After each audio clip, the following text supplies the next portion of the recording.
ಆಫೀಸಿಗೆ ಬಂದ ರಾಘುಗೆ ಅಂದು ಆಕಾಶಾಡಿದ ಮಾತುಗಳೇ ಮಾರ್ದನಿಸುತ್ತಿತ್ತು. ತಲೆ ಹಿಡಿದು ಕುಳಿತು ಬಿಟ್ಟ. ಎಲ್ಲೋ ಒಂದು ಕಡೆ ತನ್ನವಳ ಮೇಲೆ ಸುಮ್ಮನೆ ಅನುಮಾನ ಪಡುತ್ತಿರುವೆನೋ ಎಂದುಕೊಂಡರೂ ನೇತ್ರ ಬಿತ್ತಿದ್ದ ಅನುಮಾನದ ಬೀಜ ಅವನಿಗೆ ಕೊರೆಯುತ್ತಿತ್ತು. ತಕ್ಷಣವೇ ಕಾಲ್ ಮಾಡಿದ ಆಕಾಶ್ಗೆ. ಹಲೋ ಆಕಾಶ್, ಎಲ್ಲಿದೀಯಾ? ನಿನ್ನ ಜೊತೆ ಇಂಪಾರ್ಟೆಂಟ್ ವಿಷಯ ಮಾತಾಡಬೇಕು. ಅದು ಅದು ಆರಾಧನಾ ಬಗ್ಗೆ. ಏನು ಗೊತ್ತಿದೆ ಅಂತ ಹೇಳಿದ್ಯಲ್ಲ, ಅದರ ಬಗ್ಗೆ ಮಾತಾಡಬೇಕು.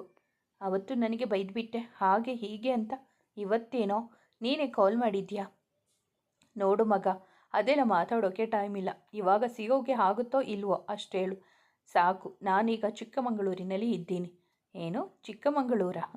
ಹೌದು, ಇಲ್ಲಿಗೆ ಬಂದು 1 ವಾರ ಆಯಿತು. ಈಗ ನಾನು ನಿನ್ನ ಈಗಲೇ ಮೀಟ್ ಮಾಡಬೇಕು ಎಂದು ತನ್ನ ಗೊಂದಲ ಅನುಮಾನಗಳನ್ನು ಬಗೆಹರಿಸಿಕೊಳ್ಳಲು ನಾನೇ ಬರ್ತೀನಿ ರಾಘು, ಚಿಕ್ಕಮಗಳೂರಿಗೆ. ಆಫೀಸ್ನಲ್ಲೇ ಮೀಟ್ ಮಾಡ್ತೀನಿ. See you later bye. ಇತ್ತ ಆದಿಗೆ ಫೋನ್ ಮಾಡಿ ಮೀಟ್ ಮಾಡಲು ಹೇಳಿದಳು ನವೀನ್ ಮನೆಯಲ್ಲಿ. ನವಿ ಹಾಗೂ ಆದಿತ್ಯ ಅವಳ ಕರೆಗಾಗಿಯೇ ಕಾಯುತ್ತಿದ್ದವರು. ಫೋನ್ ಸ್ವೀಕರಿಸಿ ನವಿ ಮನೆಯಲ್ಲಿ ಮೀಟ್ ಮಾಡಲು ಒಪ್ಪಿಗೆಯನ್ನಿತ್ತರು. ಬಂದವಳೆ ನವಿ ಹಾಗೂ ಆದಿಯನ್ನು ಕಂಡು ಬಾವುಗಳಾಗಿ ತಬ್ಬಿ ಅಳುತ್ತಿದ್ದಳು. ಇಬ್ಬರು ಅವಳನ್ನು ಕೂರಿಸಿ ಸಮಾಧಾನ ಮಾಡಿದರು.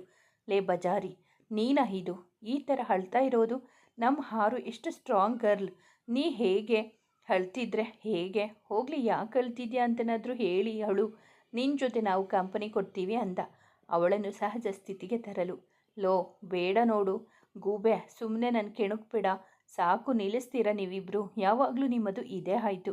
ಹೀಗೆ ಆಡ್ತಾ ಇರ್ತೀರೋ ಅಥವಾ ಮ್ಯಾಟರ್ಗೆ ಬರ್ತೀರೋ ಅಂದ ಗದರುವಂತೆ. ಇಬ್ಬರು ಒಟ್ಟಿಗೆ ಸಾರಿ ಎಂದರು ಕಿವಿ ಹಿಡಿದು. ಏಳು ಪುಟ್ಟ, ಈಗ ಏನು ಮಾಡೋದು?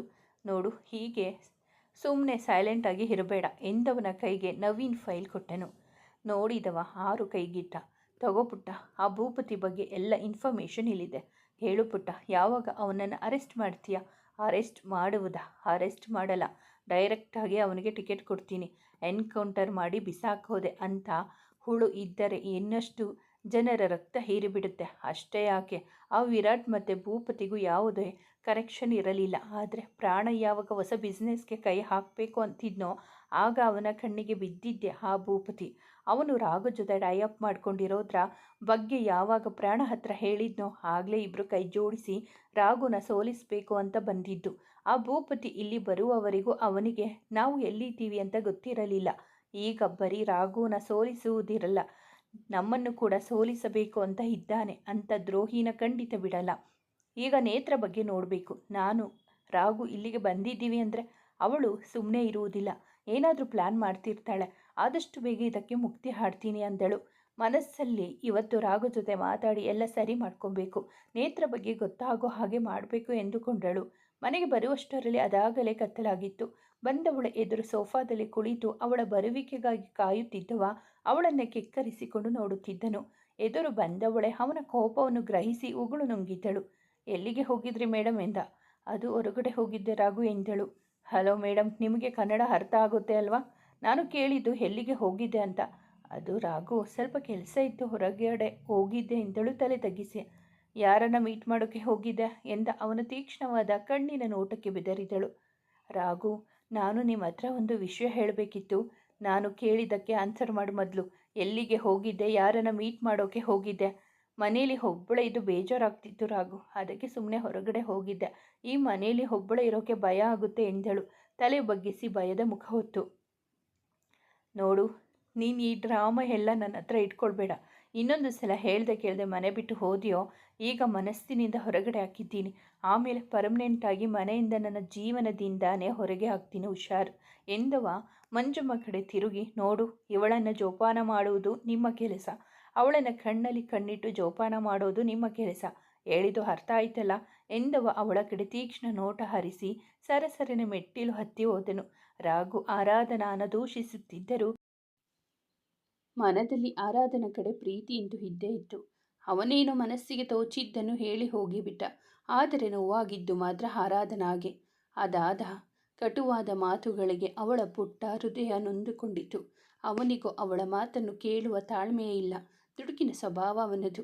ಮೊದಲ ಪ್ರೀತಿಯನ್ನು ಕಳೆದುಕೊಂಡಿದ್ದವ ತನ್ನ ಅರಿವಿಗೆ ಬಾರದೆ ತನ್ನ ಮನದಲ್ಲಿ ಪ್ರತಿಷ್ಠಾಪನೆಯಾಗಿದ್ದ ಆರಾಧನಾನ ಕಳೆದುಕೊಳ್ಳುವ ಪರಿಸ್ಥಿತಿಯನ್ನು ತಾನೇ ತಂದುಕೊಂಡಿದ್ದ. ಅಳುತ್ತಿದ್ದ ಆರಾಧನ ಕಂಡ ಮಂಜಮ್ಮ ಅವಳನ್ನು ಸಮಾಧಾನ ಮಾಡಿ ತಾನು ಔಟೌಸಿನತ್ತ ನಡೆದಳು. ರಂಗಣ್ಣನ ಜೊತೆ ಮನೆಯೆಲ್ಲ ಖಾಲಿ ಖಾಲಿ, ತನ್ನವರೆನ್ನುವವರು ಇಲ್ಲಿ ಯಾರೊಬ್ಬರೂ ಇಲ್ಲ. ಎತ್ತಲಿಂದ ಇನ್ನೆತ್ತಲಿಗೂ ನನ್ನ ಜೀವನ ಎಂದು ಅಳಿದುಕೊಳ್ಳುತ್ತಿದ್ದಳು ತನ್ನದಲ್ಲದ ತಪ್ಪಿಗೆ. ರಾಘು, ಅಷ್ಟೊಂದು ಪ್ರೀತಿ ಮಾಡೋ ನೀವು ಯಾಕೆ ನನಗೆ ನೋವು ಕೊಡ್ತಿದ್ದೀರಾ? ನೀವು ಕೋಪ ಮಾಡಿಕೊಂಡ್ರು, ಆದರೆ ಹಿಂದೆ ಇರೋ ಬೆಟ್ಟದಷ್ಟು ಪ್ರೀತಿನ ನಿಮ್ಮ ಕಣ್ಣಲ್ಲಿ ನೋಡಿದ್ದೀನಿ. ಒಂದೇ ಒಂದು ಸಲ ಮಾತಾಡೋಕ್ಕೂ ನೀವು ಅವಕಾಶ ಕೊಡ್ತಿಲ್ಲ. ಅಷ್ಟರ ಮಟ್ಟಿಗೆ ಆ ನೇತ್ರ ನಿಮ್ಮ ತಲೆ ಕೆಡಿಸಿದ್ದಾಳೆ ಅನಿಸುತ್ತೆ ಅಲ್ವಾ? ಪ್ರೀತಿ ಕುರುಡು ಅಂತ ಹೇಳ್ತಾರೆ ನಿಜ, ಆದರೆ ನೀವು ನಿಮ್ಮ ತಾಯಿ ಮೇಲೆ ಇಟ್ಟಿರೋ ಪ್ರೀತಿ ನಿಮಗೆ ಸತ್ಯ ಯಾವುದು ಸುಳ್ಳು ಯಾವುದು ಅಂತ ತಿಳಿದುಕೊಳ್ಳುವಷ್ಟು ಕುರುಡರಾಗಿ ಮಾಡಿದೆ ಅಂತ ನಾನು ಅಂದುಕೊಂಡಿರಲಿಲ್ಲ. ಒಮ್ಮೆ ಮನಸ್ಸಿಟ್ಟು ಯೋಚನೆ ಮಾಡಿ, ನಿಮಗೆಲ್ಲ ಅರ್ಥ ಆಗುತ್ತೆ. ನಾನು ತಪ್ಪು ಮಾಡಿಲ್ಲ ಅಂತ ನಿಮಗೆ ಗೊತ್ತಾಗೋ ಅಷ್ಟರಲ್ಲಿ ನನ್ನ ಜೀವ ಹೋಗದೇ ಇದ್ರೆ ಸಾಕು ಎಂದು ಅಲ್ಲೇ ಕುಳಿತು ಬಿಟ್ಟಳು ಮುದುರಿ ಸೋಫಾದ ಮೇಲೆ. ಮನದಲ್ಲಿ ಅವಳ ಮೇಲೆ ಬೆಟ್ಟದಷ್ಟು ಪ್ರೀತಿ ಇದ್ದರೂ ಒಂದು ತಪ್ಪು ಕಲ್ಪನೆ ಅವನ ಖುಷಿಯನ್ನು ಕಿತ್ತುಕೊಂಡಿತ್ತು. ಅವನ ಈ ಒಂದು ತಪ್ಪು ಕಲ್ಪನೆ ಮುಂದೆ ಒಂದು ಜೀವವನ್ನೇ ಬಲಿ ತೆಗೆದುಕೊಳ್ಳುತ್ತದೆ ಎಂಬುದು ಅವನಿಗೆ ತಿಳಿದಿರಲಿಲ್ಲ. ಎಷ್ಟೋ ಸಮಯದ ನಂತರ ಎಚ್ಚರವಾಯಿತವನಿಗೆ. ಸುತ್ತಲೂ ನೋಡಿದ, ಎಲ್ಲಿಯೂ ಅವನ ಮನದರಸಿ ಕಾಣಲಿಲ್ಲ. ಎದೆ ಬಡಿತ ಹೆಚ್ಚಾಗುತ್ತಿತ್ತು. ತೊರೆದು ಹೋದಳೇನೋ ಎಂಬ ಆತಂಕ ಅವನ ಮನದಲ್ಲಿ ಮೂಡಿತು. ಇಡೀ ರೂಮ್ ಬಾಲ್ಕನಿ ಹುಡುಕಿದ. ನಂತರ ಕೆಳಗೆ ಬಂದನು. ಸೋಫಾದ ಮೇಲೆ ಮುದುರಿ ಹಾಗೆ ನಿದ್ದೆ ಹೋಗಿದ್ದಳು. ಅವಳ ಬಳಿ ಬಂದ. ಮುಖ ಬಾಡಿದಂತೆ ಕಂಡಿತು. ಸೊರಗಿದ ವದನದ ಕಂಡವನಿಗೆ ನೋವಾಯಿತು. ತಾನೇ ಹೇಗೆ ಇಷ್ಟು ಕಠೋರವಾಗಿ ನಡೆದುಕೊಳ್ಳುತ್ತಿದ್ದೀನಿ. ಎಷ್ಟು ಸೊರಗಿ ಹೋಗಿದ್ದಾಳೆ ಇವಳು. ಮುಖದಲ್ಲಿ ಯಾವಾಗಲೂ ನಗು ಇರುತ್ತಿತ್ತು. ಎಷ್ಟು ಚಂದ ಕಾಣ್ತಿದ್ಲು. ಈಗ ಅವಳ ನಗುವನ್ನು ನಾನು ಕಿತ್ತುಕೊಳ್ಳುತ್ತಿದ್ದೇನೆ. ತನ್ನನ್ನು ತಾನೇ ಅಳಿದುಕೊಂಡವ ನಿಧಾನವಾಗಿ ಅವಳನ್ನು ಎತ್ತಿಕೊಂಡು ರೂಮಿಗೆ ಹೋದ. ನಿದ್ದೆ ಗಣ್ಣಿನಲ್ಲಿಯೂ, ರಾಘು, ನಾನು ಯಾವ ತಪ್ಪು ಮಾಡಿಲ್ಲ. ಪ್ಲೀಸ್, ನೀವು ಹೀಗೆ ನನ್ನ ದೂರ ಮಾಡಿಬಿಡಿ. ತುಂಬ ನೋವಾಗುತ್ತೆ.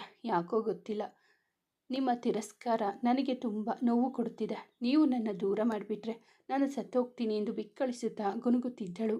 ನಿದ್ದೆಗಣ್ಣಿನಲ್ಲಿಯೂ ಸಹ ಅವನ ಕಣ್ಣು ತೇವವಾಗಿದ್ದನ್ನು ಗಮನಿಸಿದ. ಯಾರು ಅವನ ಮನಸ್ಸಿಗೆ ಚೂರಿ ಇರಿದಂತಾಯಿತು. ಅವಳ ಕಣ್ಣೀರನ್ನು ತನ್ನ ಕರೆಗಳಿಂದ ಒರೆಸಿದವ ಅವಳ ಕಣ್ಣುಗಳಿಗೆ ಮುತ್ತಿಟ್ಟ. ಕಂದ, ಎಲ್ಲೋ ಒಂದು ಕಡೆ ನೀನು ತಪ್ಪು ಮಾಡಿಲ್ಲ ಅಂತ ಅನಿಸ್ತಿದ್ರು. ನಾನು ನೋಡಿದ ವಿಡಿಯೋ ಸುಳ್ಳಲ್ಲ ಅಲ್ವಾ? ನೋಡು, ಅದೊಂದು ಸಾಕ್ಷಿ ಇಟ್ಟುಕೊಂಡು ನೀನು ತಪ್ಪು ಮಾಡಿದ್ಯೋ ಇಲ್ವೋ ಅಂತ ಜಡ್ಜ್ ಮಾಡೋಕ್ಕೆ ಆಗಲ್ಲ ಅಲ್ವಾ? ಅದಕ್ಕೆ ಇಲ್ಲಿಗೆ ಬರೋಕ್ಕೂ ಮುಂಚೆ ಅಮ್ಮನ ಸ್ಥಿತಿಗೆ ಕಾರಣರಾದವರು ಯಾರು ಅಂತ ತಿಳ್ಕೊಳ್ಳೋಕೆ ಪೊಲೀಸ್ ಕಂಪ್ಲೇಂಟ್ ಕೊಟ್ಟು ಬಂದಿದ್ದೀನಿ. ನಮ್ಮನೆಯಲ್ಲೇ ಪೊಲೀಸ್ ಇದ್ದರೂ ಅವರನ್ನು ನಂಬೋಕ್ಕಾಗದೆ ಸ್ಟೇಷನ್ಗೆ ಹೋಗಿ ಕಂಪ್ಲೇಂಟ್ ಕೊಟ್ಟು ಬಂದಿದ್ದೀನಿ. ನಿನ್ನ ಮೇಲೆ ಸ್ವಲ್ಪ ಡೌಟ್ ಇದೆ, ಅದಕ್ಕೆ ಈ ಥರ ಕೆಲಸ ಮಾಡಿದೆ ಕಂದ. ನಂಗೆ ಗೊತ್ತು ಕಂದ, ನನ್ನ ನಡವಳಿಕೆಯಿಂದ ನಿನಗೆ ಬೇಜಾರಾಗ್ತಿದೆ ಅಂತ. ನಿನಗೆ ನೋವು ಕೊಟ್ಟು ನಾನು ಖುಷಿಯಾಗಿದ್ದೀನಿ ಅಂತ ಅಂದುಕೊಂಡಿದ್ದೀಯಾ? ಖಂಡಿತ ಇಲ್ಲ ಕಣೋ. ಅಷ್ಟು ವಿಕೃತ ಮನಸ್ಸು ನನಗಿಲ್ಲ ಕಣಮ್ಮ. ನೀನು ನನ್ನ ಜೀವ ಕಣೆ. ಆದರೆ ನೀನು ಮಾಡಿದ ಒಂದು ತಪ್ಪು, ಅದು ನಮ್ಮಮ್ಮನ ವಿಷಯದಲ್ಲಿ. ಅದನ್ನು ನನಗೆ ಅರಗಿಸಿಕೊಳ್ಳೋಕೆ ಆಗ್ತಿಲ್ವೇ ಎಂದವ ಕಣ್ಣೀರು ಹಾಕಿದ. ಈಗ ನಿನಗೆಷ್ಟು ನೋವು ಕೊಡ್ತಿದ್ದೀನೋ ಅದಕ್ಕಿಂತ ಹೆಚ್ಚಾಗಿ ಪ್ರೀತಿ ಮಾಡ್ತಿದ್ದೀನಿ ಕಣೆ. ನೀನು ಬದಲಾಗಲು ಹಾಗೆ ಮಾಡಿ ನಿನಗೆ ಮೊದಲಿಗಿಂತ ಹೆಚ್ಚು ಪ್ರೀತಿ ಕೊಡ್ತೀನಿ ಕಂದ.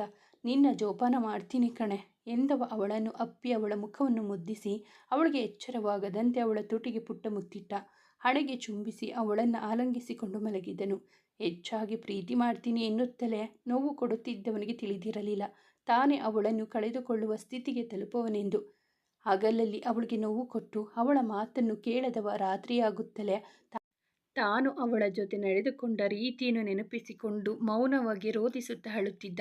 ಪ್ರೀತಿ ಮಾಡ್ತೀನಿ, ಜೋಪಾನ ಮಾಡಿಕೊಳ್ತೀನಿ ಎಂದವ ಅವಳಿಗೆ ನೋವು ಕೊಟ್ಟು ತಾನು ನೋವನ್ನು ಅನುಭವಿಸುತ್ತಲೇ ಅವಳನ್ನು ಪ್ರೀತಿಸುತ್ತಿದ್ದ. ಅವಳಿಗಿಂತ ಬೇಗ ಎದ್ದವ ಅವಳಿಗೆ ಎಚ್ಚರವಾಗದಂತೆ ಅವಳಿಂದ ದೂರ ಸರಿದು ಅವಳ ಹಣೆಗೆ ಚುಂಬಿಸಿ ಹೊರ ನಡೆದ ಜಾಗಿಂಗ್ ಎಂದು. ಅವನು ಹೋದ ಸ್ವಲ್ಪ ಸಮಯದಲ್ಲಿ ಎಚ್ಚರವಾಯಿತವಳಿಗೆ. ಕಣ್ಬಿಟ್ಟವಳೆ ಸುತ್ತಲೂ ನೋಡಿ ಎದ್ದಳು. ಅಯ್ಯೋ ದೇವ, ನಾನು ಇಲ್ಲಿಗೆ ಹೇಗೆ ಬಂದೆ? ರಾಘುಗೆ ಗೊತ್ತಾದರೆ ಸುಮ್ಮನೆ ಬಿಡ್ತಾರಾ? ಮತ್ತೆ ಅವರ ಕೋಪಕ್ಕೆ ಗುರಿಯಾಗೋದು ಬೇಡಪ್ಪ.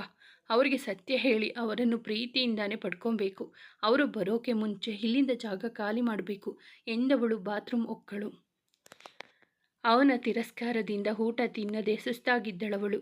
ಆದರೂ ಅವನ ಕೋಪಕ್ಕೆ ಹೆದರಿ ಬಿಸಿ ನೀರಿನಿಂದ ಸ್ನಾನ ಮುಗಿಸಿ ಬಂದಿದ್ದಳು. ಸುಸ್ತಾದರೂ ನಿಧಾನವಾಗಿ ಕೆಳಗಿಳಿದು ಬಂದಳು. ಆಗ ತಾನೇ ಒಳ ಬರುತ್ತಿದ್ದವನನ್ನು ಕಂಡು ಓಡಿದವಳೆ ಕಾಫಿ ಮಾಡಿ ಅವನಿಗೆ ನೀಡಿದಳು. ಅವಳ ಬೇಸರದ ಮುಖ ಕಂಡವನೇ ಅವಳನ್ನು ಕೊಂಚ ರೇಗಿಸಬೇಕೆಂದುಕೊಂಡ. ಹಲೋ ಮೇಡಮ್, ಫಸ್ಟ್ ನೀವು ಕಾಫಿ ಕುಡೀರಿ. ನೆನ್ನೆ ಕಾಫಿ ಅಂತ ತಂದು ಸಕ್ಕರೆ ಬದಲು ಉಪ್ಪಾಕಿದ್ರಿ. ಇವತ್ತು ಕಾಫಿ ಪುಡಿ ಹಾಕೋ ಬದಲು ಟೀ ಪುಡಿ ಸುರಿದಿದ್ರೆ ನಾನೇನು ಮಾಡಲಿ, ಆಮೇಲೆ ನಾನು ಕುಡಿಯುತ್ತೀನಿ ಎಂದ. ಅವನ ಮಾತಿಗೆ ಬೇಸರವಾದರೂ ಸಹ ಅವನಿಗೆ ಹೆದರು ಮಾತಾಡದೆ ಅವನ ಕೈಯಿಂದ ಕಾಫಿ ಕಪ್ ತೆಗೆದುಕೊಂಡು ಅವಳೇ ಒಂದು ಸಿಪ್ ಕುಡಿದು ಅವನ ಕೈಗಿಟ್ಟಳು. ಅದನ್ನು ಕುಡಿದವಚ್ಚೆ, ಇದೇನೇ ನೀನು, ಸಕ್ಕರೆ ಹಾಕು ಅಂದರೆ ಇಷ್ಟೊಂದು ಸುರಿದು ಬಿಡೋದಾ? ಏನು ಸಕ್ಕರೆ ಜಾಸ್ತಿ ಹಾಕಿ ನನಗೆ ಶುಗರ್ ಪೇಷಂಟ್ ಮಾಡಬೇಕು ಅಂದುಕೊಂಡಿದ್ದೀಯಾ? ರಾಘು, ಸಕ್ಕರೆ ಸರಿಯಾಗಿ ಹಾಕಿದ್ದೀನಿ ಎಂದವಳೆ ಮತ್ತೆ ಅವನಿಂದ ಕಾಫಿ ಕಪ್ ಕಸಿದು ಕುಡಿದಳು. ಸಕ್ಕರೆ ಸರಿಯಾಗಿಯೇ ಇದೆ, ನಿಮಗೆ ಇಷ್ಟ ಆಗಲಿಲ್ಲ ಅಂದರೆ ಹೇಳಿ, ಇದನ್ನು ಸುರಿದು ಬೇರೆ ಕಾಫಿ ಮಾಡಿಕೊಡ್ತೀನಿ ಎಂದು ಹೇಳಿ ಮುಖ ತಿರುಗಿಸಿ ಅವನಿಂದ ಕಾಫಿ ಕಪ್ಪನ್ನು ಕಿತ್ತುಕೊಳ್ಳಲು ನೋಡಿದಳು. ಲೇ ಬಜಾರಿ, ನೀನು ಮತ್ತೆ ಹೋಗಿ ಕಾಫಿ ಮಾಡಿಕೊಂಡು ಬರೋ ಅಷ್ಟರಲ್ಲಿ ನನಗೆ ಲೇಟ್ ಆಗುತ್ತೆ, ಅದನ್ನೇ ಕೊಡು, ಹೇಗೋ ಕಷ್ಟಪಟ್ಟು ಕುಡಿತೀನಿ ಅಂತ ರೂಮ್ಗೆ ಹೋದ. ಅಲ್ಲೇ ಇದ್ದರೆ ಕಾಫಿ ಸುರಿದು ಹೇಳಿದಂತೆ ಮಾಡ್ತಾಳೆ ರಾಕ್ಷಸಿ ಎಂದು ಅವ ಬೇಕಂತಲೇ ಆಟ ಆಡಿಸುತ್ತಿದ್ದಾನೆ ಎಂದುಕೊಂಡಳು. ಅವನು ತುಂಟಾಟ ಮಾಡುತ್ತಿದ್ದಾನೆ ಎಂದು ಗೊತ್ತಿಲ್ಲದೆ ನಗುತ್ತಲೇ ಹೊಳಗೆ ಬಂದವ. ಅಯ್ಯೋ ನನ್ನ ಮುದ್ದು ರಾಕ್ಷಸಿ, ನಿನಗೆ ಅಷ್ಟು ಗೊತ್ತಾಗ್ಲಿಲ್ವ ಬುದ್ದು? ಹೋಗಲಿ ಬಿಡು, ನಿನಗೆ ಇದೆಲ್ಲ ಎಲ್ಲಿ ಅರ್ಥ ಆಗುತ್ತೆ, ನೀನೊಂದು ಪೆದ್ದು ಎಂದವ. ನೋಡು, ಈಗ ನಿಜಕ್ಕೂ ಕಾಫಿ ಎಷ್ಟು ಸ್ವೀಟ್ ಆಗಿದೆ ಗೊತ್ತಾ ಎಂದವ ತನ್ನಲ್ಲಿ ತಾನು ಮಾತನಾಡಿಕೊಳ್ಳುತ್ತಾ ಕಾಫಿಯನ್ನು ಆಸ್ವಾದಿಸುತ್ತಿದ್ದ. ರೆಡಿಯಾಗಿ ತಿಂಡಿ ತಿನ್ನುವ ಸಮಯದಲ್ಲಿ ಆಕಾಶ್ನಿಂದ ಫೋನ್ ಬಂತು. ಹಲೋ ರಾಘು, ಎಲ್ಲಿದ್ಯೋ ಮಗ? ನಾನು ನಿನ್ನ ಆಫೀಸ್ ಮುಂದೆ ವಾಚ್ಮ್ಯಾನ್ ಥರ ಗೇಟ್ ಕಾಯ್ಕೊಂಡು ನಿಂತಿದ್ದೀನೋ, ಬೇಗ ಬಾರೋ ಎಂದ. ಲವ್ ಮಗ, ನೀನೇನು ಫಸ್ಟ್ ಟೈಮಾ ಆಫೀಸಿಗೆ ಬರ್ತಿರೋದು? ಹೇಳು, ಹೀಗೆ ಗೇಟ್ ಕಾಯ್ಕೊಂಡು ನಿಂತ್ಕೊಳ್ಳೋಕೆ ಒಳಗೆ ಹೋಗಿರು, ಇನ್ನು 10 ಮಿನಿಟ್ಸಲ್ಲಿ ಬರ್ತೀನಿ ಎಂದವ ತಿಂಡಿ ತಿನ್ನದೆ ಹಾಗೆ ಹೊರಟು ಹೋದ. ಆಕಾಶ್ ಕಾಲ್ ಬಂದ ತಕ್ಷಣ ಅವನ ಮಾತನ್ನು ನೆನೆದವ ಹಿಂತಿರುಗಿ ಬಂದು ಮನೆ ಬಿಟ್ಟು ಎಲ್ಲೂ ಹೊರ ಹೋಗದಂತೆ ಆರಾಧನಾಗೆ ತಾಕೀತು ಮಾಡಿ ಹೋದ. ಆಫೀಸ್ಗೆ ಬಂದವ ಆಕಾಶ್ ಜೊತೆ ಹೊಳಬಂದನು. ಹೇಳು ಆಕಾಶ್, ಏನು ಗೊತ್ತು ನಿನಗೆ ಹಾರು ಬಗ್ಗೆ? ಅವಳು ಸರಿ ಇಲ್ವೋ? ಅವಳೊಬ್ಬಳು ಕ್ರಿಮಿನಲ್ ಕಣೋ. ಏನು ಹೇಳ್ತಿದ್ದೆ ಆಕಾಶ್? ಅವಳ ಬಗ್ಗೆ ಗೊತ್ತಿಲ್ಲದೆ ಏನೇನೋ ಮಾತಾಡಬೇಡ ಎಂದವ ಅವನ ಕಾಲರ್ ಪಟ್ಟಿ ಹಿಡಿದ. ಏನೇನೋ ಹೇಳ್ತಿಲ್ಲ ಕಣೋ, ನಿಜಾನೇ ಹೇಳ್ತಿದ್ದೀನಿ. ನಾನೇ ನನ್ನ ಕಣ್ಣಾರೆ ನೋಡಿಕೊಂಡು ಬಂದಿದ್ದೀನಿ. ಅವಳು ಆರಾಧನಾನೆ. ನಾನು ಇನ್ನೊಮ್ಮೆ 2 ವರ್ಷದ ಹಿಂದೆ ಹೋಗಿದ್ದಾಗ ಮುಂಬೈ ಬಂದಾಗಿತ್ತು. ಬಸ್ ಕಾರ್ಗಳನ್ನೆಲ್ಲ ಸುಟ್ಟಾಕಿ ಸ್ಟ್ರೈಕ್ ಮಾಡ್ತಿದ್ರು. ಅಲ್ಲಿಯ ಗೌರ್ಮೆಂಟ್ ಕರ್ಫ್ಯೂ ಮಾಡೋಕೆ ಆರ್ಡರ್ ಮಾಡಿತ್ತು. ಇಡೀ ಊರೇ ಭಯದಿಂದ ಇರಬೇಕಾದ್ರೆ ಆರಾಧನಾ ಮತ್ತೆ ಅವಳ ಜೊತೆ ಇನ್ನಿಬ್ಬರು ಹುಡುಗರ ಜೊತೆಗೆ ಇಡೀ ಒಂದು ಗುಂಪೆ ಇತ್ತು. ಅಲ್ಲಿ ಸಿಕ್ಕಿದ್ದವರನ್ನೆಲ್ಲ ಹೊಡೆದು ಬಡೆದು ಸಾಯಿಸಿಬಿಟ್ರು. ಆಮೇಲೆ ಅಲ್ಲಿನ ರೌಡಿಗಳ ಜೊತೆ ಮಾತಾಡ್ತಿದ್ರು. ಈ ಊರನ್ನು ನಾಶ ಮಾಡಿ ನಾವೆಲ್ಲ ಬೇರೆ ಕಡೆ ಹೋಗೋಣ ಅಂತ ಹೇಳಿ ಡೀಲ್ ಮಾಡ್ಕೊಂಡಿದ್ದ ನಾನೇ ನನ್ನ ಕಣ್ಣಾರೆ ನೋಡಿದ್ದೀನಿ. ಅವನ ಮಾತು ಕೇಳಿ ರಾಘುಗೇನು ಆಶ್ಚರ್ಯವಾಗಲಿಲ್ಲ. ಲೋ ಆಕಾಶ್, ನೀನು ತಿಳ್ಕೊಂಡಿರೋದು ತಪ್ಪು. ಅವಳು ಕ್ರಿಮಿನಲ್ ಅಲ್ಲ, ಅವಳು ಪೊಲೀಸ್ ಕಣೋ ಎಂದ. ಏನು, ಆರಾಧನಾ ಪೊಲೀಸಾ? ಮಗ, ಏನೋ ಹೇಳ್ತಿದ್ಯಾ ನೀನು? ಹಾಗಾದರೆ ನನ್ನ ಮಾತಿನ ಮೇಲೆ ನಂಬಿಕೆ ಇಲ್ವಾ? ನಾನು ಸುಳ್ಳು ಹೇಳ್ತಿದ್ದೀನಿ ಅಂತನಾ? ರಾಘು, ನಿನ್ನ ಮಾತಿನ ಅರ್ಥ? ಇಲ್ವೋ ಆಕಾಶ್, ನೀನು ಅಂದ್ಕೊಂಡಿರೋದು ತಪ್ಪು ಅಷ್ಟೆ. ನಾನು ಮುಂಬೈಗೆ ಹೋಗಿದ್ದು ನೆನಪಿದೆ ಅಲ್ವಾ ಎಂದವ ಆರಾಧನಾಗೆ ಹೇಳಿದ್ದನ್ನೇ ಇವನ ಬಳಿಯೂ ಹೇಳಿದ. ಅದೇಗೆ ನಂಬದೆ ರಾಘು? ನೀನು ಸ್ಟೇಷನ್ಗೆ ಹೋಗಿ ತಿಳಿದುಕೊಳ್ಳಬೇಕಿತ್ತು ಅಲ್ವಾ ಅವಳ ಬಗ್ಗೆ? ಅದ್ಯಾರೋ ಹೇಳಿದ್ದನ್ನು ಕೇಳಿ ಒಂದೇ ಸಲ ಅದು ಹೇಗೆ ಅವಳನ್ನು ಜಡ್ಜ್ ಮಾಡಿದೆ? ಲೋ ಮಗ, ಅವಳ ಬಗ್ಗೆ ಯೋಚನೆ ಮಾಡಿದಷ್ಟು ನನ್ನ ತಲೆ ಕೆಟ್ಟು ಹೋಗುತ್ತಿದೆ.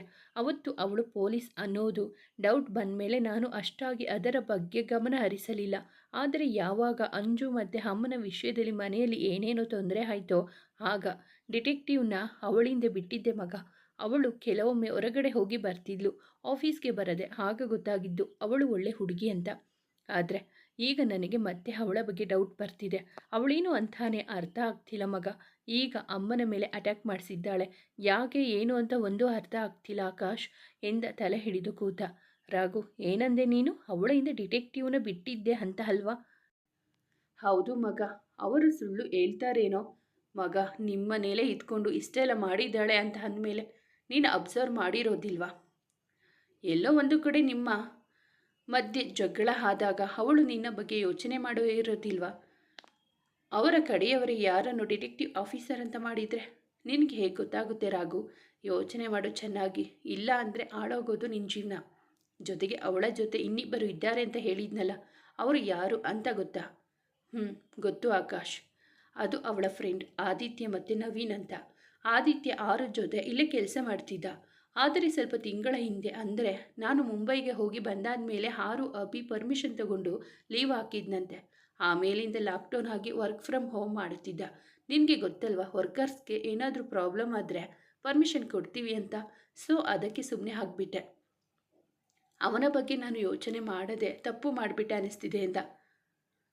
ನಿಜಕ್ಕೂ ನೀನೊಬ್ಬ ದಡ್ಡ ಕಣೋ. ಅವಳನ್ನು ನಂಬಿಕೊಂಡು ಕೂತಿದ್ಯಾ. ಅವಳು ಇಷ್ಟೆಲ್ಲ ಮಾಡಿದ್ರು ಒಂದು ಚಾನ್ಸ್ ಕೊಡಬೇಕು ಅಂತ ಅಲ್ಲಿಂದ ಇಲ್ಲಿಯವರೆಗೂ ಕರೆದುಕೊಂಡು ಬಂದಿದ್ಯಲ್ಲ. ಮೊದಲು ಮುಂಬೈ ಸ್ಟೇಷನ್ಗೆ ಹೋಗಿ ಅಲ್ಲಿ ವಿಚಾರಿಸಿಕೊಂಡು ಬಾ. ನನಗೂ ಹಾಗೆ ಅನಿಸ್ತಿದೆ. ಅವನೊಬ್ಬ ದಡ್ಡ. ಸರಿಯಾಗಿ ಯೋಚನೆ ಮಾಡದೆ ಅವಳ ಬಗ್ಗೆ ಮಾತಾಡ್ತಾ ಇರೋದಕ್ಕೆ ಮೊದಲೇ ಗೊಂದಲಗಳ ಗೂಡಾಗಿದ್ದ ರಾಘು ಮನಕ್ಕೆ ಆಕಾಶ್ ಇನ್ನೊಂದಷ್ಟು ತುಪ್ಪ ಸುರಿಯುತ್ತಿದ್ದ ಅನುಮಾನವನ್ನು ಹೆಚ್ಚು ಮಾಡಿದ್ದ. ಮನೆಗೆ ಬಂದ ರಾಘು ಆರಾಧನಾನ ನೋಡಿಯೂ ನೋಡದಂತೆ ಹೋದವ ಸದ್ದಿಲ್ಲದೆ ತನ್ನ ಅನುಮಾನಗಳನ್ನು ಬಗೆಹರಿಸಿಕೊಳ್ಳಲು ಸಂಜೆ ಫ್ಲೈಟ್ಗೆ ಮುಂಬೈಗೆ ಹೋದನು. ಅಲ್ಲಿಯ ಪೊಲೀಸ್ ಸ್ಟೇಷನ್ಗೆ ಹೋದವ ಆರಾಧನ ಬಗ್ಗೆ ಮಾಹಿತಿಯನ್ನು ಕಲೆ ಹಾಕಿದ. ಅಲ್ಲಿ ಇದ್ದವರು ಎಲ್ಲರೂ ಆರು, ನವಿ, ಆದಿ ಬಗ್ಗೆ ತಪ್ಪಾಗಿ ಹೇಳಿದರು. ಏಕೆಂದರೆ ಅವರೆಲ್ಲ ಭೂಪತಿಯ ಚೇಲಗಳು. ಅವನು ನೀಡುವ ದುಡ್ಡಿಗಾಗಿ ಕೈ ಒಡ್ಡುವವರು. ಆರು ಪೊಲೀಸ್ ಆಗಿದ್ದರೂ ಸಹ ಕ್ರಿಮಿನಲ್ ಜೊತೆ ಸೇರಿ ಕ್ರಿಮಿನಲ್ ಜೊತೆ ಕೈ ಜೋಡಿಸುವ ಪ್ಲಾನ್ ಮಾಡಿಕೊಂಡಿದ್ದರು. ಹಾಗಾಗಿ ಅವರನ್ನು ಕೆಲಸದಿಂದ ವಜಾ ಮಾಡಿದರು. ಹಾಗೆ ಅವರು ಈ ಊರನ್ನು ಬಿಟ್ಟು ತಲೆಮರೆಸಿಕೊಂಡಿದ್ದಾರೆ ಅಂತ ತಪ್ಪಾಗಿ ಹೇಳಿದರು. ಏಕೆಂದರೆ ನವಿ ಆದಿ ಭೂಪತಿನ ಬಗ್ಗೆ ತಿಳಿದು ಅವನ ಬಗ್ಗೆ ಅವನ ಕ್ರಿಮಿನಲ್ ಆಕ್ಟಿವಿಟೀಸ್ಗಳನ್ನು ಬಯಲಿಗೆ ಎಳೆಯಬೇಕೆಂದು ಸಾಕ್ಷಿಗಳನ್ನು ಕಲೆ ಹಾಕಿದ್ದಾಗ ಗೊಂಬೆಯನ್ನು ಮುಂದಿಟ್ಟುಕೊಂಡು ಈ ಮೂವರು ಮುಂಬೈ ಬಿಡುವಂತೆ ಮಾಡಿದ್ದರು. ಮೊದಲೇ ಆರು ಬಗ್ಗೆ ಗೊಂದಲವಿದ್ದ ರಾಘು ಈಗ ಈ ವಿಷಯ ತಿಳಿದ ನಂತರ ಇನ್ನಷ್ಟು ಕುಪಿತಗೊಂಡ. ಬರೀ ಆರು ಅಷ್ಟೇ ಪೊಲೀಸ್ ಎಂದುಕೊಂಡಿದ್ದ ರಾಘುಗೆ ಆದಿ, ನವೀನ್ ಸಹ ಪೊಲೀಸ್ ಎಂಬ ವಿಷಯ ಕೇಳಿ ಅರಗಿಸಿಕೊಳ್ಳಲು ಆಗಲಿಲ್ಲ. ಇವರೆಲ್ಲ ನಂಬಿಕೆ ದ್ರೋಹಿಗಳು ಎಂದು ತಾನೇ ಅವರನ್ನು ಜಡ್ಜ್ ಮಾಡಿಬಿಟ್ಟಿದ್ದ. ಅವಳಿಗೆ ನೋವು ನೀಡುತ್ತಲೇ ಪ್ರೀತಿ ಮಾಡುತ್ತಿದ್ದವ ತನ್ನ ಜೀವನದಿಂದ ಅವಳಿಗೆ ಶಾಶ್ವತವಾಗಿ ಬಿಡುಗಡೆ ನೀಡಬೇಕು ಎಂದುಕೊಂಡ ಚಿಕ್ಕಮಗಳೂರಿನ ಕಡೆ ಪಯಣ ಬೆಳೆಸಿದ. ಮನುಷ್ಯ ಒಮ್ಮೊಮ್ಮೆ ತನ್ನೆಷ್ಟೇ ಬುದ್ಧಿವಂತನಾಗಿದ್ದರೂ ಕೆಲವೊಮ್ಮೆ ಹಿತಶತ್ರುಗಳ ಮಾತಿನ ಪ್ರಭಾವಕ್ಕೊಳಗಾಗಿ ಸ್ವಂತ ಬುದ್ಧಿಯಿಂದ ಯೋಚಿಸುವ ಶಕ್ತಿ ಕಳೆದುಕೊಂಡಿರುತ್ತಾನೆ. ಅಂತೆಯೇ ರಾಘುನು ಸಹ ಇವರ ಮಾತುಗಳಿಗೆ ಕಿವಿಯಾಗಿ ಬಿಟ್ಟು ಸ್ವಂತಿಕೆಯನ್ನು ಕಳೆದುಕೊಂಡಿದ್ದ. ಅವನು ಹೇಳದೆ ಕೇಳದೆ ಎಲ್ಲೋ ಹೋಗಿದ್ದನ್ನು ಕಂಡವಳಿಗೆ ಗಾಬರಿಯಾಗಿ ಅಭಿ, ಆದಿ, ನವಿಗೆ ವಿಷಯ ತಿಳಿಸಿದಳು. ಅಭಿ, ಆರು ಎಷ್ಟೇ ತಲೆಕೆಡಿಸಿಕೊಂಡರೂ ಅವನ ಬಗ್ಗೆ ಸುಳಿವು ಸಿಗಲೇ ಇಲ್ಲ. ಅವಳು ಒಬ್ಬಳ ಇದ್ದುದನ್ನು ತಿಳಿದ ಅಭಿನವಿ ಕೂಡಲೇ ಅವಳ ಮನೆಗೆ ಬಂದರು. ಆದಿ ಗೊಂಬೆಯ ಜೊತೆ ಇದ್ದು ಕಾನ್ಫರೆನ್ಸ್ ಮೂಲಕ ಅವರ ಜೊತೆ ಮಾತನಾಡಿದನು. ಕೊನೆಗೆ ತನ್ನ ಅಧಿಕಾರ ಬಳಸಿಕೊಂಡು ಅವನನ್ನು ಹುಡುಕಲು ಟ್ರೈ ಮಾಡಿದ್ದಳು. ಅಭಿನವಿ ಆದಿ ಜೊತೆ ಸೇರಿ ಈ ವಿಷಯ ಮನೆಯಲ್ಲಿ ಯಾರಿಗೂ ಗೊತ್ತಾಗದಂತೆ ನೋಡಿಕೊಂಡರು. ಸ್ವತಃ ಅಂಜುಗೂ ಸಹ ವಿಷಯ ತಿಳಿಯಲಿಲ್ಲ. ಅವಳು ರಾಘುನ ವಿಷಯದಲ್ಲಿ ಮೃದು ಎಂಬ ಕಾರಣಕ್ಕೆ. ಕೊನೆಗೂ ತಿಳಿದು ಹೋಯಿತು ಅವರಿಗೆ ರಾಘು ಮುಂಬೈಗೆ ಹೋಗಿರೋ ವಿಷಯ. ಆದರೆ ಕಾರಣ ಯಾರಿಗೂ ತಿಳಿದಿರಲಿಲ್ಲ. ಆರಾಧನಾ ಒಬ್ಬಳನ್ನು ಬಿಟ್ಟು. ತನ್ನ ಮತ್ತು ರಾಘು ಮಧ್ಯೆ ನಡೆದಿರುವ ವಿಷಯವನ್ನು ಮುಚ್ಚಿಟ್ಟಿದ್ದರಿಂದ ಆಫೀಸ್ ಕೆಲಸದ ಬಗ್ಗೆ ಹೋಗಿದ್ದಾರೆ. ನನಗೆ ಮೆಸೇಜ್ ಹಾಕಿದ್ದಾರೆ. ಹಿಂದೆ ಒಂದ್ಸಲ ಮುಂಬೈಗೆ ಹೋಗಿದಾಗಲೂ ನೆಟ್ವರ್ಕ್ ಪ್ರಾಬ್ಲಮ್ ಇತ್ತು ಅಂತ ಹೇಳಿದ್ರಲ್ಲ ಅಣ್ಣ ಎಂದು ಏನೇನೋ ಸಮಜಾಯಿಸಿಕೊಟ್ಟು ಅಭಿ ಹಾಗೂ ನವಿಗೆ ಸುಳ್ಳು ಹೇಳಿ ಅವರನ್ನು ವಾಪಸ್ ಕಳುಹಿಸಿದ್ದಳು. ಆದರೆ ಅಭಿಗೆ ಸಣ್ಣ ಅನುಮಾನದ ಕಿಡಿ ಹೊತ್ತಿಕೊಂಡಿತು. ಆದರೆ ಅವಳ ಮನ ಬೇರೇನೇನೋ ಗ್ರಹಿಸುತ್ತಿತ್ತು. ಏನೋ ಅಪಾಯವಾಗಬಹುದೇನೋ ಎಂದುಕೊಂಡವಳೆ ಅಲ್ಲಿನ PC ಒಬ್ಬರಿಗೆ ಫೋನಾಯಿಸಿ ವಿಚಾರಿಸಿಕೊಂಡಳು. ಅವರು ಆರಾಧನಾ ಕಡೆಯವರೇ ಆಗಿದ್ದರು. ಅವಳು ಮುಂಬೈ ಬಿಟ್ಟು ಬಂದರೂ ಅಲ್ಲಿನ ಆಗುಹೋಗುಗಳ ಬಗ್ಗೆ ತಿಳಿದುಕೊಂಡಿದ್ದಳು. ಅದಾಗಲೇ ರಾಘು ತನ್ನ ಮೇಲೆ ಮತ್ತೊಮ್ಮೆ ಅನುಮಾನಪಟ್ಟು ಏನೋ ವಿಷಯ ತಿಳಿದುಕೊಳ್ಳಲು ಪ್ರಯತ್ನ ಪಡುತ್ತಿದ್ದಾನೆ ಎಂಬುದು ತಿಳಿದು ಹೋಗಿತ್ತು. ಒಟ್ನಲ್ಲಿ ಅವನ ತಲೆಕೆಟ್ಟಂತಾಗಿತ್ತು. 2-3 ದಿನಗಳ ನಂತರ ತಡವಾಗಿ ಮಧ್ಯರಾತ್ರಿ ಮನೆಗೆ ಬಂದ ಅವಳ ಜೊತೆ ಮಾತನಾಡದೆ ಸುಮ್ಮನಿದ್ದ. ರಾಘು, ಎಲ್ಲಿಗೆ ಹೋಗಿದ್ರಿ? ನಿನ್ನೆ ನೀವು ಎಲ್ಲೂ ಕಾಣಲೇ ಇಲ್ಲ. ನಾನೆಷ್ಟು ಗಾಬರಿಯಾಗಿದ್ದೆ ಗೊತ್ತಾ? ಹೇಳಿ, ಹೋಗ್ಬೇಕು ಅಲ್ವಾ ಎಂದು ಅವನ ಕೈ ಹಿಡಿದು ಕೇಳಿದಳು. ಅವಳ ಕೈಯನ್ನು ಕಿತ್ತಿಸಿದವ ಸುಮ್ಮನೆ ಹೋಗಿ ಮಲಗಿಕೊಂಡ. ಏನಾಯಿತು ಇವರಿಗೆ? ಏನೋ ವಿಷಯ ಗೊತ್ತಾಗಿದೆ. PC ಇವರನ್ನು ನೋಡಿದೆ ಅಂತ ಹೇಳಿದ್ರಲ್ಲ. PC ತಾನೇ ಹೇಗೆ ಎಲ್ಲ ವಿಷಯವನ್ನು ತಿಳಿದುಕೊಳ್ಳಬೇಕಾಗುತ್ತದೆ. ಇವರು ಆಫೀಸರ್ಸ್ ಜೊತೆ ಗುಪ್ತವಾಗಿ ಮಾತಾಡೋ ಅಂತ ಅವಶ್ಯಕತೆ ಏನಿತ್ತು ಎಂದುಕೊಂಡವಳೆ. ಅವನು ಮಲಗಿದ ನಂತರ ಅವನ ಹಣೆಗೆ ಚುಂಬಿಸಿ ಅನತಿ ದೂರದಲ್ಲಿ ಅವನನ್ನೇ ನೋಡುತ್ತಾ ಮಲಗಿದಳು. ಅವನ ಪ್ರೀತಿ ಕೋಪವಾಗಿ ಬದಲಾಯಿತು. ಅವಳಿಗೆ ಚುಚ್ಚು ಮಾತುಗಳನ್ನಾಡಿ ನೋಯಿಸುತ್ತಿದ್ದನು. ಪ್ರತಿಯೊಂದು ವಿಷಯದಲ್ಲೂ ಕೊಂಕಾಡುತ್ತಿದ್ದನು. ಬೆಳಗ್ಗೆ ತಿಂಡಿ ತಿನ್ನುವ ಸಮಯದಲ್ಲಿ ಅವನಿಗೆ ಬಡಿಸುತ್ತಿದ್ದಾಗ ಅಚಾನಕ್ಕಾಗಿ ಅವಳ ಕೈ ತಗುಲಿ ಅವನ ಕೈ ಮೇಲೆ ಬಿಸಿ ಬಿಸಿ ಸಾಂಬಾರ್ ಚೆಲ್ಲಿತು. ಮೊದಲೇ ಅವಳ ಮೇಲೆ ಕೋಪದಿಂದ ಇದ್ದವ ಕೈ ನೋವಾಗಿ ಅದೇ ಸಾಂಬಾರ್ ಕೈಯಲ್ಲಿ ಅವಳ ಕೆನ್ನೆಗೆ ಬಾರಿಸಿಬಿಟ್ಟ. ತಲೆ ನೆಟ್ಟಗಿಟ್ಟುಕೊಂಡು ಕೆಲಸ ಮಾಡು. ಈ ಥರ ಮನೆ ಹಾಳು ಐಡಿಯಾ ಮಾಡಿಕೊಂಡು ಯೋಚಿಸ್ತಾ ಕೂತ್ರೆ ಹೀಗೆ ಆಗೋದು. ಮೈ ಮೇಲೆ ಪ್ರಜ್ಞೆ ಇದೆಯೋ ಇಲ್ವೋ ನಿನಗೆ? ಛೆ, ಬೆಳಗ್ಗೆ ಬೆಳಗ್ಗೆ ನಿನ್ನ ದರಿದ್ರ ಮುಖ ನೋಡ್ತಿದ್ದೀನಿ. ಇನ್ನೂ ಅದೇನು ಆಗುತ್ತೋ ಗೊತ್ತಿಲ್ಲ ಎಂದು ಅವಳ ಮುಖವನ್ನು ನೋಡದೆ ಹೋಗಿಬಿಟ್ಟ. ಅವನು ಹೋದ ದಾರಿಯಲ್ಲಿ ನೋಡುತ್ತಾ ನಿಂತವಳ ಕಣ್ಣಲ್ಲಿನ ನೀರು ಯಾರ ಅಪ್ಪಣೆ ಇಲ್ಲದೆ ಜಾರುತ್ತಿತ್ತು. ಆಫೀಸಿನಲ್ಲಿ ಕೂತು ಕೆಲಸ ಮಾಡುತ್ತಿದ್ದ ಮನ ಕೆಡಿಸಲು ಬಂದಿದ್ದಳು ನೇತ್ರ. ಡೋರ್ ತಳ್ಳಿಕೊಂಡೆ ಹೊಳ ಬಂದಳು. ಯಾರೋ ಪರ್ಮಿಷನ್ ಕೇಳದೆ ಏಕಾಏಕಿ ಬಂದ ವರ್ಕರ್ಸ್ ಅನ್ನು ಬೈಯಲು ತಲೆ ಎತ್ತಿದವ ನೇತ್ರಾಳನ್ನು ನೋಡಿ, ಹೇಗೆ ನೇತ್ರ, ಏನಿದು ದಿಢೀರಂತ ಬಂದಿದ್ಯಾ? ಹೇಳದೆ ಕೇಳದೆ ಮನೆಯಲ್ಲಿ ಏನಾದರೂ ಪ್ರಾಬ್ಲಮ್ ಆಗಿದ್ಯಾ ಎಂದ ಗಾಬರಿಯಿಂದ. ಹೇ ರಾಘು, ನೀನು ಭಯಪಡೋ ಅಂಥದ್ದು ಏನೂ ಆಗಿಲ್ಲ. ಮನೆಯಲ್ಲಿ ಎಲ್ಲರೂ ಚೆನ್ನಾಗಿದ್ದಾರೆ. ಆದರೆ ನೀನು ಇಲ್ಲಿಗೆ ಬಂದಾಗ ಒಂದು ಫೋನ್ ಕೂಡ ಮಾಡಿಲ್ಲ. ಹೆಂಡತಿ ಜೊತೆ ಆರಾಮಾಗಿ ಟೈಮ್ ಪಾಸ್ ಮಾಡಿಕೊಂಡು ಕೂತಿದ್ಯಾ. ಅವಳು ಅತ್ತೆನ ಸಾಯಿಸೋಕೆ ನೋಡಿದವಳು. ಅವಳಿಗೆ ಶಿಕ್ಷೆ ಕೊಡೋದು ಬಿಟ್ಟು ನೀನು ಏನು ಮಾಡ್ತಿದ್ಯಾ? ಕೂಲ್ ಡೌನ್ ನೇತ್ರ, ನೀನೇನು ಅದರ ಬಗ್ಗೆ ಯೋಚನೆ ಮಾಡಬೇಡ. ನಾನು ಮ್ಯಾನೇಜ್ ಮಾಡ್ತೀನಿ. ಅವಳನ್ನು ಜೈಲಿಗೆ ಹಾಕುವುದರಿಂದ ಏನು ಯೂಸ್ ಇಲ್ಲ. ನಾನೇ ಅವಳಿಗೆ ಶಿಕ್ಷೆ ಕೊಡ್ತೀನಿ. ಸುಮ್ಮನೆ ನೋಡ್ತಿರು. ಇಷ್ಟು ದೂರ ಬಂದಿದ್ಯಾ, ಗೆಸ್ಟ್ ಹೌಸ್ಗೆ ಬಂದು ಹೋಗಮ್ಮ. ನೋ ರಾಘು, ನಾನು ಮನೆಯಲ್ಲಿ ಯಾರಿಗೂ ಹೇಳದೆ ಕೇಳದೆ ಬಂದಿದ್ದೀನಿ. I have to go and ಬೇಗ ಅವಳ ಬಣ್ಣ ಬಯಲು ಮಾಡು. ಮನೆಯಲ್ಲಿ ಎಲ್ಲರ ಬಾಯಲ್ಲೂ ಆರಾಧನಾನೇ ಮಾತು. ಅದೇನು ಮೋಡಿ ಮಾಡಿದ್ದಾಳೋ ಅವಳು ಎಂದವಳೆ ಬತ್ತಿಟ್ಟು ಹೋದಳು ನಗುತ್ತಲೇ. ಬೆಂಕಿ ಹತ್ತಿ ಹುರಿಯುವುದೊಂದೇ ಬಾಕಿ. ಅವಳು ಹೋದ ನಂತರ ಹನಿಯ ತಂದೆ ಫೋನ್ ಮಾಡಿ ಅಸ್ಥಿ ದರ್ಪಣ ಮಾಡಲು ಇಂದು ಒಳ್ಳೆಯ ದಿನವೆಂದು ಹೇಳಿದ್ದರಿಂದ ಕ್ರಿಯಾಕರ್ಮದಿಗಳನ್ನು ಮುಗಿಸಿದ್ದನು. ಇಲ್ಲಿಗೆ ಹನಿಯ ವಿಷಯ ಸಂಪೂರ್ಣವಾಗಿ ಮುಗಿಯಿತು. ಅವಳನ್ನು ನೆನೆದಿದ್ದಲ್ಲದೆ 10 ಗೋಳಾಡಿ ಆರಾಧನೆಗಳನ್ನು ನೆನೆದು ಬಾರ್ ಕಡೆ ನಡೆದ. ಮುಂದುವರೆಯುವುದು. ಸ್ನೇಹಿತರೆ, ಈ ಕಥೆ ನಿಮಗೆ ಇಷ್ಟವಾಗಿದ್ದರೆ ದಯವಿಟ್ಟು ಒಂದು ಲೈಕ್ ಮಾಡಿ, ನಮ್ಮ ಚಾನಲನ್ನು ಸಬ್ಸ್ಕ್ರೈಬ್ ಆಗಿ, ಪಕ್ಕದಲ್ಲಿ ಇರುವ ಬೆಲ್ ಬಟನ್ ಕ್ಲಿಕ್ ಮಾಡಿ, ನಿಮ್ಮ ಫ್ರೆಂಡ್ಸ್ ಆ್ಯಂಡ್ ಫ್ಯಾಮಿಲಿಗೆ ಕಥೆಯನ್ನು ಶೇರ್ ಮಾಡಿ. ನಿಮ್ಮ ಅನಿಸಿಕೆ ಅಭಿಪ್ರಾಯವನ್ನು ಕಾಮೆಂಟಲ್ಲಿ ತಿಳಿಸಿ. ಕಥೆಯನ್ನು ಕೇಳಿದ್ದಕ್ಕಾಗಿ ಧನ್ಯವಾದಗಳು.